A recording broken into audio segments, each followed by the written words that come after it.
एक बार कलयुग तुलसीदास जी महाराज काशी में निवास कर रहे थे। तुलसीदास बाबा काशी में वास कर रहे थे और तुलसीदास बाबा का बड़ा प्रभाव बढ़ा।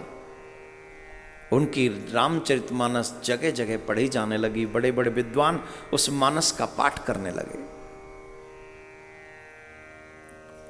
काशी में शिव भक्त रहते हैं पर राम भक्तों की भी बाढ़ आ गई।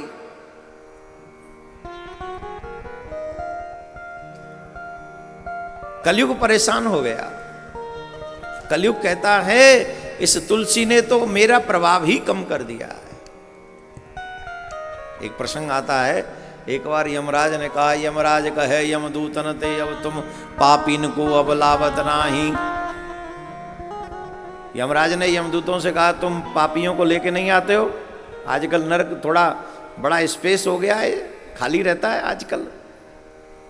तो यमराज के दूतों ने कहा तुलसी कृत राम रामायण को सब ही ने धर्यो अपने ग्रह माही। कहां से पापियों को लाए महाराज? रामचरितमानस भागवत, नित्य भागवत का पाठ करते हैं, भाग्यशाली। किसी ने गीता, भागवत, रामायण ये सदग्रंथ उन्होंने अपने घरों में रखे हुए हैं। ठाकुर जी के आगे चौकी पर सजाकर रखे हुए हैं। नित्य उसकी आरती होती है, नित्य पूजा होती है, नित्य उनका वंदन होता है, पुष्प चंदन से उनका वंदन होता है। तो बोले तुलसी कृत राम रामायण को सब ही ने धर्यो अपने ग्रह माही। बोले तो रामचरितमानस को सबने अपने घर में रखा, इसमें कौन सी बड़ी बात हो गई? बोले महाराज वहीं से प्रॉब्लम शुरू हुई। क्या? चौकी पे पहरो हनुमान करें तिहि कारण हम सो जावत नहीं। जिस घर में रामचरितमानस की पूजा होती है, रखा हुआ है ग्रंथ, उस घर की चौकीदारी हनुमान जी महाराज करते हैं। और वहां पर कोई भी, देखो बहुत से लोग कहते हैं हमारे ऊपर ऊपरली चक्कर चल रहा है, कोई कह रहा है हमारा भीतरली चक्कर चल रहा है, कोई कह रहा है नीचला चक्कर चल रहा है। मतलब जो भूत प्रेत पिशाच ऊपर नीचे कहीं से भी आ सकते हैं। ये तो पेड़ पे लटके रहते हैं, जब देखो पेड़ के नीचे से कोई जाए झट पकड़ लेते हैं, उसी की सवारी करके चलते हैं। उनका कोई अपना वाहन तो है नहीं। तुम्हारा अपना वाहन तो शरीर है, उन पे तो कोई वाहन नहीं।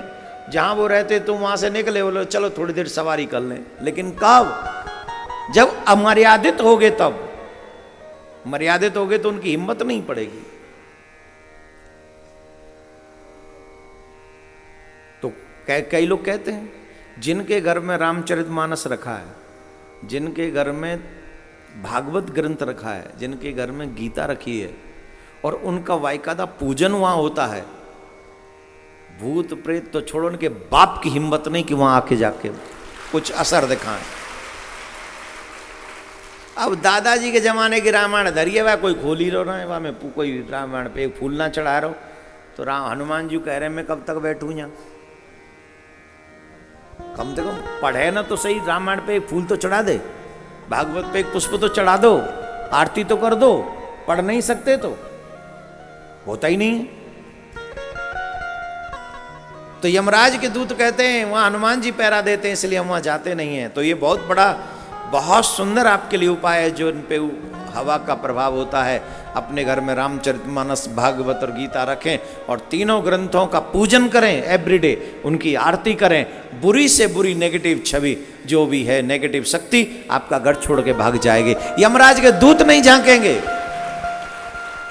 यमराज के दूत नहीं झांकेंगे। तो महाराज यमराज के दूतों ने कहा कि हम तो जाते नहीं, हनुमान जी पहरा देते हैं। तो उस रामचरितमानस का प्रभाव ये हुआ कि घर घर में जा जा के लोग घर घर में राम भक्त हो गए। एक दिन कलयुग आ गया और कलयुग ने आके कहा सुनो तुलसीदास जी, तुम्हारी रामचरितमानस हमारा प्रभाव कम कर रही है, हमारा प्रभाव नहीं हो रहा है। कलयुग का प्रभाव कब होता है? जब हमारे मुंह से गालियां निकलें। कलयुग का प्रभाव क्या वो होता है? जब हमारे मन में पाप खूब चकाचक चक्कर लगावे, राउंड करे, तब कलयुग प्रभावी होता है। हमारे पैर जो है अच्छी जगह जाने की बजाय बुरी बुरी जगह पे नाचे झूमे गावे। रात में सोने का टाइम है पर ये नाच रहे हैं रात में, समझो कलयुग हावी है। कलयुग का यही प्रभाव है, वो अपना रंग अलग ही दिखाता है। हमारी दृष्टि हर जगह भटक जाए, ये कलयुग का प्रभाव है। और जब रामचरितमानस पढ़ोगे तो राम जी के पद चिन्हों पर चलोगे, तुम्हारी दृष्टि भटकेगी ही नहीं। तुम सीता जी के पद चिन्हों पर चलोगे, तुम्हारा कर्म भटकेगा ही नहीं। तुम दशरथ बन जाओगे, प्राण जाए पर वचन न जाए, तुम्हारा सत्य टिका रहेगा, फिर कलयुग का प्रभाव होगा ही कहां। तो कलयुग बड़ा परेशान हो गया, बोले हम तुम्हारे इस रामचरितमानस से बहुत परेशान है, एक काम करो इस ग्रंथ को गंगा में बहा दो। कलयुग ने प्रत्यक्ष आके कहा तुम इस ग्रंथ को गंगा में बहा दो। तुलसीदास जी बोले क्यों बहा दें? बोले तुम्हारे इस ग्रंथ से हमारा प्रभाव नहीं हो रहा है इसलिए इसको बहाओ। बोले हम तो नहीं बहाएंगे। बोले इसका दंड तुम्हें भोगना पड़ेगा। बोले चाहे जो दंड भोगना पड़े। तब हनुमान तुलसीदास जी के अंग में तमाम फोड़े हो गए, तमाम फोड़े हो गए तुलसीदास जी के पूरे तन में। बावजूद इसके बोले मैं सह लूंगा, लेकिन संसार वाले कलयुग का दुख सहें ये मैं होने नहीं दूंगा, मुझे चाहे जो सहन करना पड़े। तो आप सोचिए हमारे संतों ने हम सब के लिए कितना सहा है, और हमसे वो सरल सरल। यहाँ बहुत कम लोग ऐसे हैं जिनके घर में रामायण होगी, और रामायण होगा तो पूजन होगा। आज मुझे दुख होता है 90% हिंदू सिर्फ नाम के हिंदू हैं। न माथे पे तिलक है, न सिर पे शिखा है, न गले में कंठी है, न हिंदुत्व सनातन धर्म के प्रति आस्था है। जिस घर में रामायण नहीं वो कैसा हिंदू, जिस घर में भागवत नहीं वो कैसा हिंदू, जिस घर में गीता नहीं वो कैसा हिंदू, जिसके माथे पे तिलक नहीं वो कैसा हिंदू, जिसके गले में तुलसी का या रुद्राक्ष का, शिव चाहने वाले रुद्राक्ष पहने, रामकृष्ण चाहने वाले तुलसी पहने। कलयुग को भगाने का उपाय बता रहे थे आपको। तो आप चाहते हो आपके घर में कलयुग न रहे तो ये उपाय कीजिए जो मैंने अभी आपको बताया है।